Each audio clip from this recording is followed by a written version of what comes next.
masak kari Jepang. Ini kentang sama wortel kita rebus dulu. Sena secukupnya.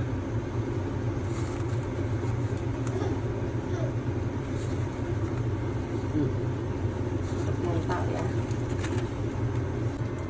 Secukupnya. Bumbu karinya ini.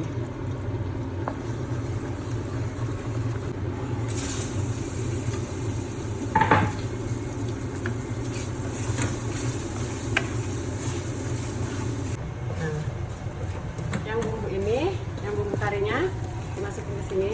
Ini kari Jepang udah mau selesai. Ini dagingnya. Rasanya kayak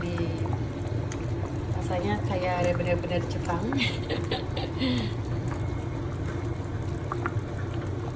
Kari Jepang ini keren.